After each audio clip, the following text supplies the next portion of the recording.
পৃথিবীতে তিনটা জিনিস আছে জান্নাতে যাওয়ার। কয়টা জিনিস? এগুলো আমি আবিষ্কার করছি, আরো থাকতে পারে, আছে অনেক। তিনটা জিনিস। একটা হলো শিরক থেকে বর্জন হবেন। শিরক অর্থ আমরা কি জানি? শিরক অর্থ আমরা জানি সেজদা, তাই না? শিরক অর্থ আমরা জানি যে মাথা নিচা করে কাউকে হয়তো আল্লাহ বলা, খুদা বলা, যেহেতু মানুষের মধ্যে আল্লাহ পাকের অস্তিত্ব বিরাজ, অতএব মানুষের মধ্যে আল্লাহ আছে, খুদা আছে, কাজে মানুষের সেজদা দিলে আল্লাহরে দেওয়া হলে পেঁচাই না কথা দেখি না। এরপরে মানুষের কাছে বলা যে আপনি বললেই আল্লাহ পাক আমার একটা পুত্র সন্তান দিবে, ইহা বলি মাইয়া শাহ ওনা সান। আল্লাহ বলেন কাউর ইচ্ছা আমি পুত্র সন্তান দিই, কন্যা সন্তান দিই। কাউর ইচ্ছা পুত্র দেয় না, সন্তান দেয় না। কাউরে পুত্র দেয়, সন্তান দেয়। কাউর ইচ্ছা আমি আকিমান বন্ধা করে রাখি, আমার কুদরতের খেলা। মানুষের এখানে কি এটা শিরক। সূক্ষ্ম একটা শিরক আছে যা আমরা সমাজে চিন্তাই যেটা করি না, সমাজ ওইখান পর্যন্ত যাই নাই, যেটা শিরক। আমার এই প্রশ্নের উত্তর পাবেন সূরা কাহাফের শেষের দিকে। সূরা কাহাফ পড়েন, তার শেষের দিকে আমার এই প্রশ্নের উত্তরটা আপনারা পাবেন। ফামান কানা ইয়ারজু লিকা রাব্বিহি ফালইআমাল আমালান সালিহা ওয়ালা ইউশরিক বিইবাদাতি রাব্বিহি আহাদা। ওয়ালা ইউশরিক বিইবাদাতি রাব্বিহি আহাদা। আল্লাহ বলেন আমার নৈকট্য হাসিল করতে চাও, আমার কাছে আসতে চাও, আমাকে পাইতে চাও, দুইটা কাজ করবা। আমলে সলেহা নেক আমল করবা, অর্থাৎ ইত্তাকুল্লাহ, আমি আল্লাহকে ভয় করবা, আমার রাসূলকে মহব্বত করবা। ওয়ালা ইউশরিক বিইবাদাতি রাব্বিহি আহাদা। আমার কোন ইবাদত বন্দেগীর মধ্যে পৃথিবীর কোন মানুষকে শরীক কইরো না। সেটা কি? এটা সমাজ বলেই না মানুষের নিকটে, এর একটা শিরক। কিসের? এর শানে নজুলে আসেন সূরা কাহাফ শেষের দিকে, শানে নজুলে আসেন, মানে অবতীর্ণ হওয়ার প্রেক্ষাপটটা কি ছিল এটা। এক ব্যক্তি এসে বলল যে ইয়া রাসূলুল্লাহ, আমি মানুষকে দান করি, দান খয়রাত করি, মানুষকে দেই, আমার ভালো লাগে, আর আমি চাই মানুষ যেন আমার প্রশংসা করে এই দানে। মানুষকে যে আমি দিলাম, মানুষ দেখুক, জানুক, আমার ভালো লাগে। আমিও চাই মানুষ আমাকে প্রশংসা করুক, এটা আমার ভালো লাগে। আমার কি অপরাধ? এটা ঠিক কিনা? আল্লাহর নবী সাল্লাল্লাহু আলাইহি ওয়াসাল্লাম চুপ থাকলেন। আয়াত শরীফ নাজিল হয়ে গেল, যদি আমি আল্লাহকে কেউ পাইতে চায়, নেক আমল করবে, আর আমি আল্লাহর সাথে কাউকে শরীক করবে না।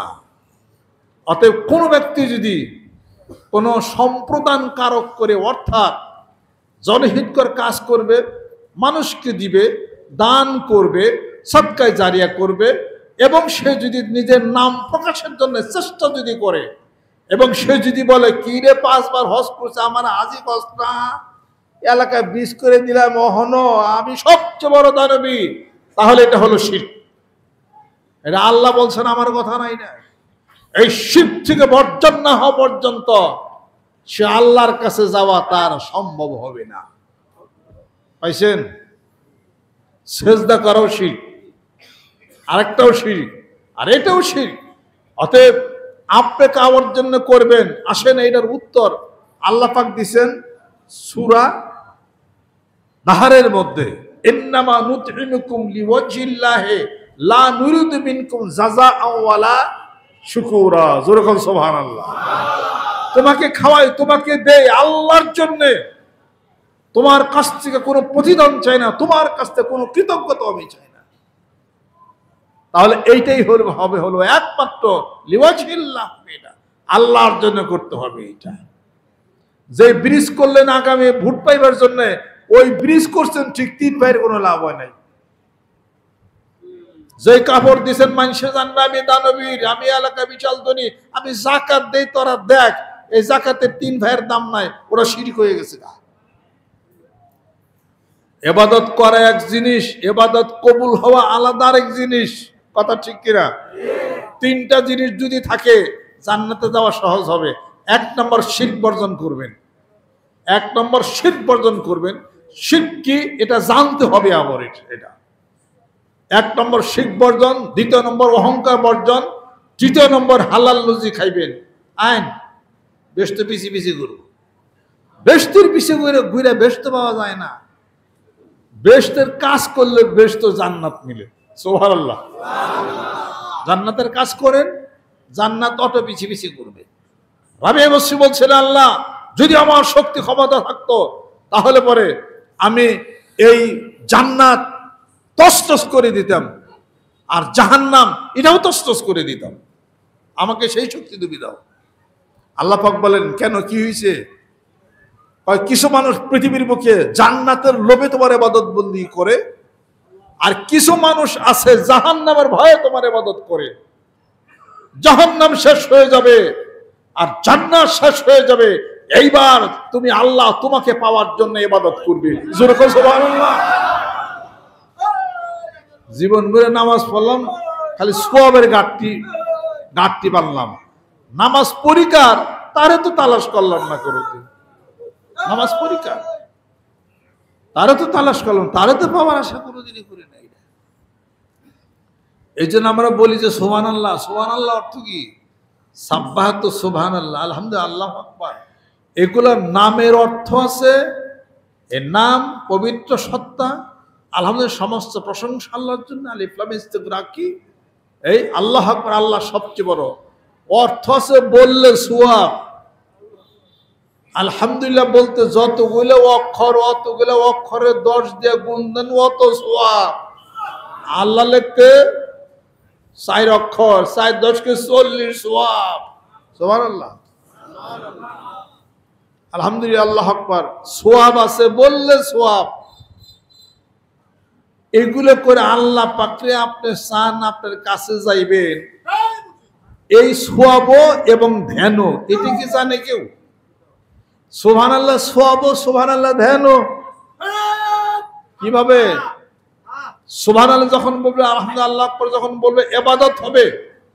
এগুলো ইবাদত কিনা বলেন? এগুলো ইবাদত। ইবাদত এমনি করবা, আনতা আবুদাল্লাহ কান্নাকা তারাহু ফা ইন লাম তাকুন তারাহু ফা ইন্নাহু ইয়ারাক।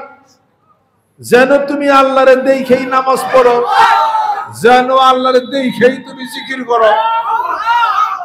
যদি তা না হয়, ফা ইন্নাহু ইয়ারাক, আল্লাহ তোমারে দেখতেছেন, এই খেয়ালে ইবাদত করো। এটা সত্য কিনা? জোরে কর। তাহলে বোঝা গেল কি? সুবহানাল্লাহ, আলহামদুলিল্লাহ, আল্লাহু আকবার বললে সওয়াব আছে। এটা একটা ইবাদত এবং একটা ধ্যান, খেয়াল। ওই খেয়াল ধ্যানে যে আপনি বিশেষ প্রক্রিয়ায় করেন, তাতে আপনার কলবের সাথে সম্পর্ক হবে। ইত্তাকু ফিরাসাতুল মুমিন ফা ইন্নাহু ইয়ানজুরু বিনুরিল্লাহ, তিরমিজি শরীফ। জোরে বল সুবহানাল্লাহ। আল্লাহর জিকিরের প্রচন্ড গতি কলবের মধ্যে যখন আঘাতপ্রাপ্ত হবে, তখন এই কলব থেকে একটা আলো, নূর প্রতিভাত হবে। জোরে বল সুবহানাল্লাহ।